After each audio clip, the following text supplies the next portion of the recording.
The topic of today is stepper motor. I have made a project with it, which is tank. So let's go and see how does it work. So this is a picture of the Nema 17 stepper motor, and is actually, this motor is an electric motor and has shaft. The shaft of this motor is connected to the wheels in order to run the robots, or same for the CNC, or when we are using in the 3D printer or ATM also. So this motor actually have some degree of the rotation which you can control by the driver or your program. We will talk about this one in next slides. The next part is the stator. This is the outside of it. We will talk about the mechanism and how does it look inside of the stepper motor. Then we have the front end cap and rear end cap. These are for more protection of the stepper motor. So this is the inside of this stepper motor. So as you see, the stator is the stationary. It means it doesn't move.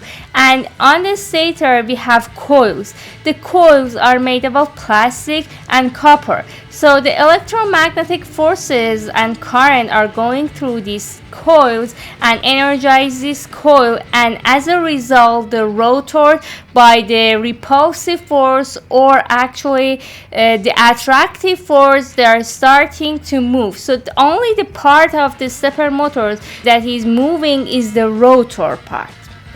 In the next slide we will know how does the rotation and energizing this coil is working. So as you see in this picture, for example in this one, the rotor is facing the A plus and A minus here. If it energizes the E minus and E plus, it starts to rotating counterclockwise. The same thing is happening for the C minus and C plus. So as a result, you know how the energizing and how the attractive force and repulsive force are working here with the rotor and the coils also. We have talked about the motor that can move really precisely with the accuracy. So how we can control that one? I have said that we can control it with the driver and program. So how does it work? What are the mechanisms of that one? So here we have the rotor is facing these two coils over here, which are located on the stator here. Let's see how does it work. We have the full step one. The full step, when the rotor moving from this coil to this coil clockwise, is moving about the 90 degrees. Just keep in mind that this is just a demonstration of mechanism of the stepper motor. We are calling this one the full step.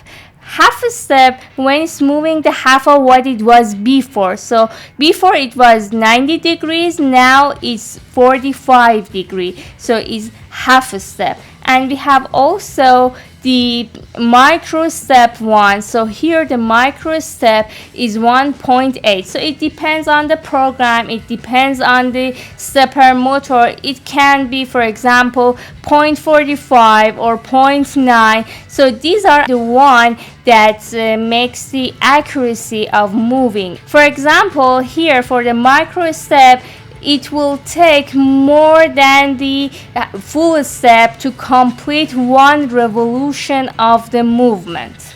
So now you know what are the micro step and what are the half step. So now we need to know about some of the terminations. So when we read the data sheet or we read about the stepper motor, we know how does it work. The phase of the stepper motor, we have two-phase stepper motor, five-phase stepper motors. So these are related to the magnetic pole, and also we have three-phase. So the two-phase is more common than the five-phase and the three-phase of the stepper motor. For example, here we have five-phase, so it means we have 10 magnetic poles over here. Then another termination is the torque. The torque is the measure of the force that we put in an object to rotate it about an axis. For example, when you're opening or closing the door, actually you are putting the torque on that door. The force is proportional to the power also, so it can be adjusted by gears. For example, in the car, when we have the gears, we are adjusting the torque of the car by the gears. Next, another termination is the unipolar versus the bipolar one. So in this picture, in the unipolar, this is not really common because the stepper motor is working by half of what it has, so all the current doesn't go through the coils for rotating the motor, so it's not really efficient to use the unipolar one. Most of the time we are using the bipolar one. In the bipolar we have the H bridge here, and on the H bridge we have MOSFET over here. Because we are giving the DC to the stepper motor, to this driver, this one with the MOSFET, it can generate the pulses for us, because the MOSFET have a capability to turn on and turn off in about 1,000 in 1 second. So as a result, we will get a sine wave here and our motor is moving smoothly. So here, for example, when this one and this one is on, the current go from the A plus to the A minus. And when this one and this one is off and these two are off, the current go through A minus to A plus. As a result, the direct current is reversing over and over again. This is the structure of the driver motor. I have also a slide to how to connect the stepper motor to the microcontroller and how that mechanism is actually working. Next, we have different type of motors, so we need to know about different type of it. We have the permanent, variable, and hybrid one. The permanent one has the magnet of it, so it has a repulsive or attractive forces, and here we have more torque over here. Actually, we need to know about the connection of the MCU and the driver and also the stepper motor. So this is the MCU, the microcontroller one. So we are using the driver to run the stepper motor here. The MCU is generating the pulse for us, and as a result, the driver causing the direct current or reverse current in order to move the rotor by the force. I want to introduce you to the TB660. It is used to run the stepper motor, and we have used in our project also. This part is the voltage. We have the VCC and ground. So the VCC, actually you will see on the driver that this driver is working with 9 to 42 volts, and we have the ground, and also we connect the wire of the stepper motor to A plus, A minus, B plus, and B minus. Next, we have the signal part. So usually the enable should be connected to the ground in order to run the driver, and we have the direction. So the direction should be connected to the digital pin, because we either give the high or low in order to move it counterclockwise or clockwise. Usually when it's high, is rotating counterclockwise. Then we have the pulse. When you want to move it really accurately, you need to use the PWM. Just for example, when you are using the Arduino Uno, just make sure you are connecting to the PWM pins. How we can control it with some dip switch key which are located on the driver. For example, if you want to put it on 800 pulse per revolution, the S1 should be on and two others should be off.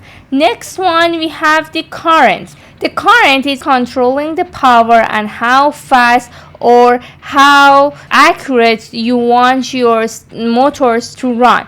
Just keep in mind, just for caution, so if you are using two stepper motor, you put the driver on 2 amps of current, you need to make sure the adapter that you are using is supporting the 4 amps of current, so two stepper motor can function properly. Next, we have another driver also. For example, driver A4988. This driver using by the bipolar stepper motor like Nema 17, but this one consumes less current. As a result, the power in compared to the TB660 is lower. Next, we have the A3967. This driver is used by either the 4, 6 or 8 wire stepper motor. So in some stepper motor may have more than 4 wires also. The next one is L298, used by 2-phase bipolar stepper motor, and we have also a video for LM298, and driver actually is using the H bridge, and you can connect the 2 stepper motor at the same time and controlling. I hope you know about the mechanism, about some termination that we are used for the stepper motor, so you can use the best stepper motor for the project. Now let's go to the lab and see how my tank is working. So as you can see, I have used a stepper motor for controlling the front of the tank, and as you see, it can move the counterclockwise and clockwise, and also I can control the speed of the rotation actually. And this one you are see here that I have used the microcontroller ARDUINO Uno. Also I have used the TB660 for the driver of the motor. Here I have a DC motor for controlling the movement. As you see here, these are some wires that are used for actually giving the supply, the power in order to move. So now let's go to connect and see how does it work.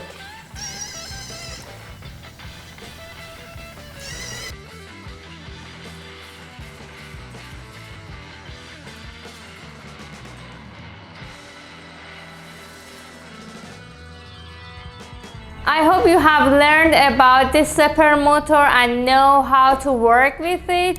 If you know more application about this stepper motor, please let us know. And also, if you like this video, please follow us. Thank you.